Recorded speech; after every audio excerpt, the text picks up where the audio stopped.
Danes sem se odločil, da vam malo razložim, kako je z vodo na plovilu, v najnem primeru na jadrnici. Namreč z vodo in elektriko smo dovolj kar precej omejeni. Pa če smo to na potovanju ali pa vikend jadranje, kakorkoli, zelo fajn je, če smo varčni in se temu tudi primerno obnašamo. Mi dva na najini jadrnici uporabljava Watermaker, kar pomeni, da z vodo zaenkrat nimava težav.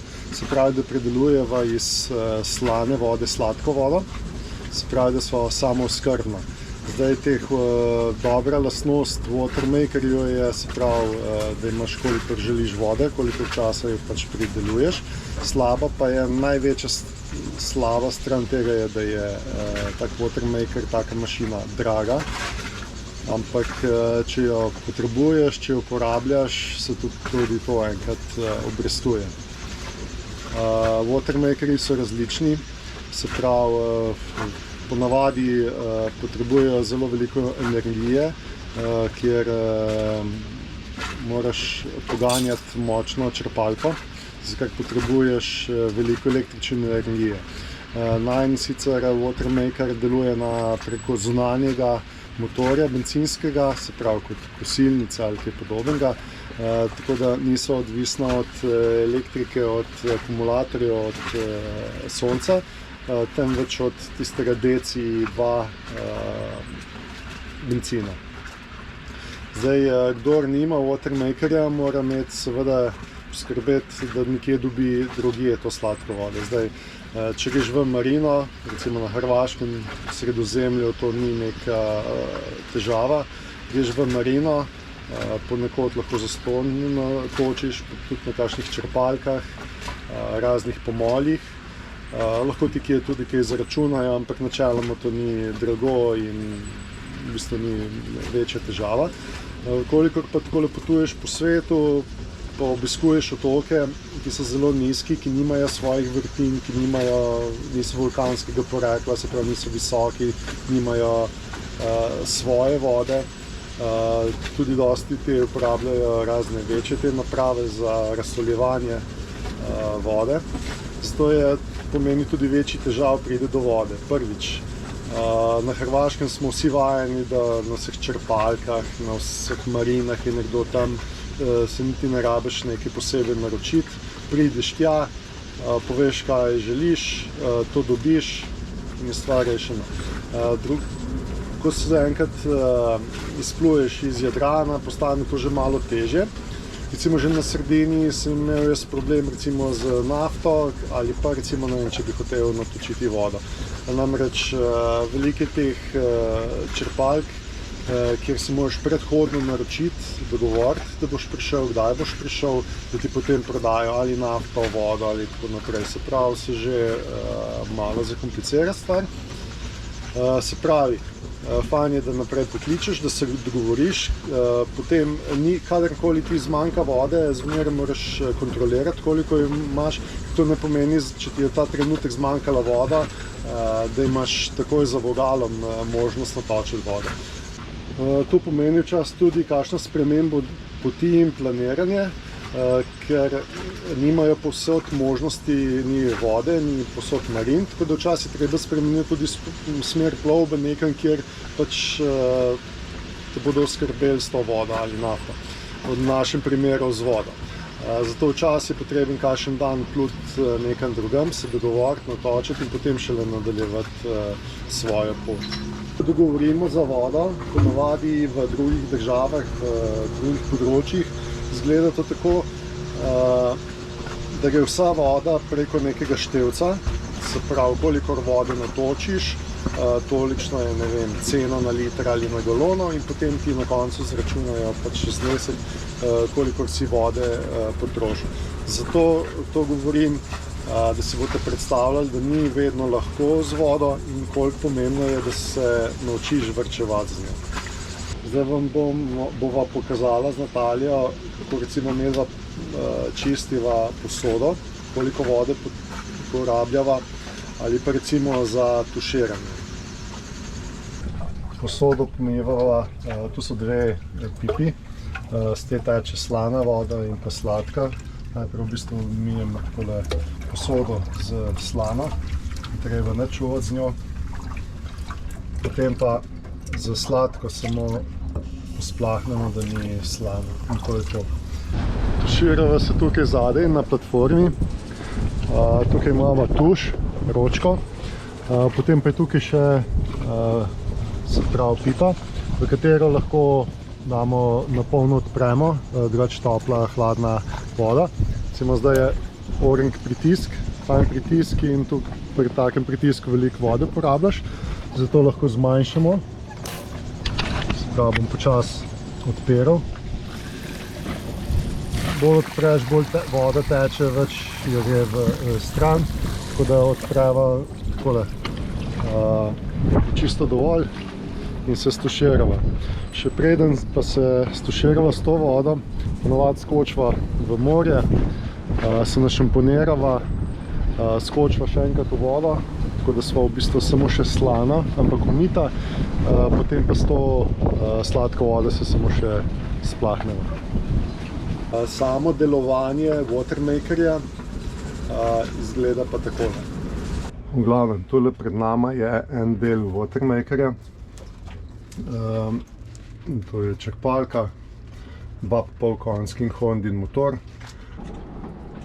Evo, tu je zdaj ta enota, da sem na mestu gor ta filter, v bistvu ta grob filter, da recimo kakšno travo ne potegne pa te zadeve. Se pravi, ne sme biti višji ta del kot 2 metra nad vodo, kar ni. Zdaj bom tukaj noter namočil vodo. Zdaj bom popravljal postrem, bližje.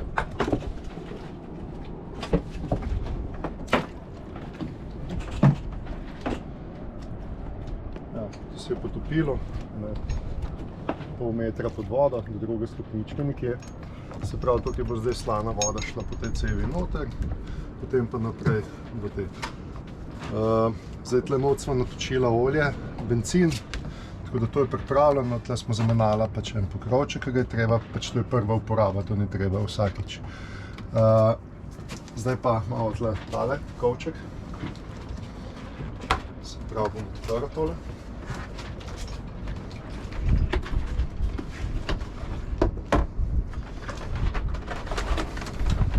Dva filtra, 40 inčna. Zdaj več imaš teh filtrov, več vode lahko predelaš v 1 uri. In to je zdaj pripravljeno. Se pravi, imamo tukaj, motor bova tle noter dala, da se ne bo tukaj dalj slišalo, pa še podrob bova pol gor dala, da ne bo hrupno. Ne vem, pač kako bo, pač kot kakšna kosilnica, nekaj tazga se sliši. Se pravi, tu imamo zdaj pripravljeno, sveža voda. Bo tle tekla. Bomo dali tudi takole zaenkrat. Evo, tukaj ima se pravi merilo za pretok vode. Se pravi, naj bo od tukaj do tukaj nekje delalo vode. Tukaj kaže noter, se pravi, kakšen pritisk bo v teku čez skozi membrane. Ne sme preseči 58 barov, se pravi na 55 barov, se pravi znotraj tega zelenega moram s tem ventilom zregulirati.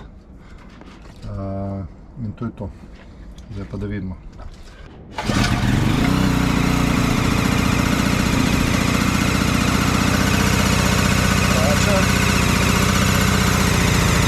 Se z vodo napolnilo, pokorčki so šli ven.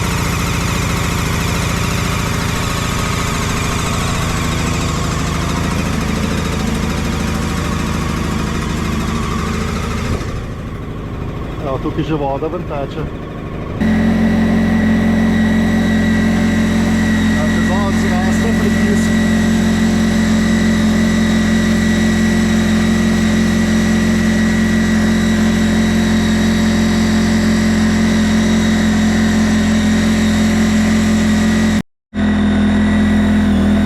To je pretok, se pravi 120 litrov je zdaj na minuto vode ven, kaj pa teče. To je zdaj sladka voda.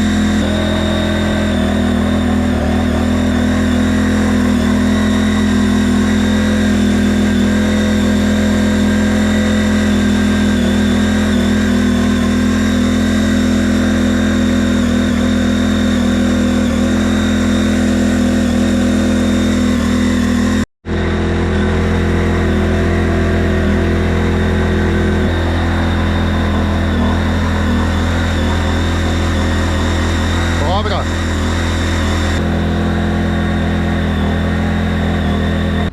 Voda, ki jo kupite, natočite, kakorkoli, ni nujno, da je tudi pitna. Recimo, najina voda je z watermakerja, pač medva gledava, da delava nekje bolj na odprtem, ne v kakšnih zaprtih zalivih, kjer so marine in tako naprej, kjer so razne fekalije, olja, nafte, plava in tako naprej. Se pravi, delava nekje vodo ponavadi v kakšnih takih bolj odprtih zalivih, čistih. Zato, ker ta voda, ki jo pridelujeva, je tudi pitna. Medva imamo recimo na najini jadrnici 2 tanka, kar pomeni 350 litrov. Nekje poprečno porabo na teden, nekje imava 100 litrov, včasih manj, včasih več. Ampak tako, no, nekje, recimo, če smo tako srednje varčna, se pravi, uporabljajo za kuhanje, za tuširanje, za pranje zob, pomivanje posode, se pravi, za te najnujnejše reči. Torej, na jadrnici imamo 350 litrov v 2 tankih vode. Kar se tiče pa pitne, jo pa točiva v plastenke, se pravi 2-litrske, liter pa pol, imamo tudi, ne vem, 5-7 litrov in tako naprej. Tako da si narediva neko zalogo, ne vem, imamo vedno okoli 30 litrov vode in to vodo uporabljava samo za pit, za nič drugega. Voda nima posebnega okusa, da bi rekel, ker je pa predelana, da ima po nečem okus, ni, se pravi, jaz ne razločim, ne vem, če jo naročiš vodo v nekem lokalu ali če jo doma izpod pipe pijem ali pa to, ki jo pridelava, se pravi, načeloma je isto, seveda se da tudi preveriti kvaliteto te vode, ampak načeloma iz plastenk potem samo pijeva, tako da imamo dovolj. Recimo, ko smo pošla čez ocean, kjer je več tednov pluješ, smo imela pa tudi tiste večje posode, kjer smo naredila, ne vem, 150 litrov, kakorkoli dodatne, samo pitne vode. Za vsak slučaj, za nekaj tednov. Tak watermaker stane nekaj 1000 evrov, potem, če ga vzdržuješ, najinga, recimo tako, ko imava medva, je 5 do 10 let s filtri nekje zdržijo, seveda ob pravilni uporabi. Kadar ga ne uporabljamo, recimo sedaj, ko bova odšla domov, bova spustila notri posebno kemikalijo, ki jo zmešaš z vodo. To pomeni zato, da se pravilno shrani, da se ne bi nabrali kakšne alge, razne te zadeve. Se pravi, naju pa stane, najin watermaker porabi na 7 deci nafte, se pravi 7 decilitrov za 70 minut delovanja. V 1 uri pa uspeva pridelati 140 litrov vode.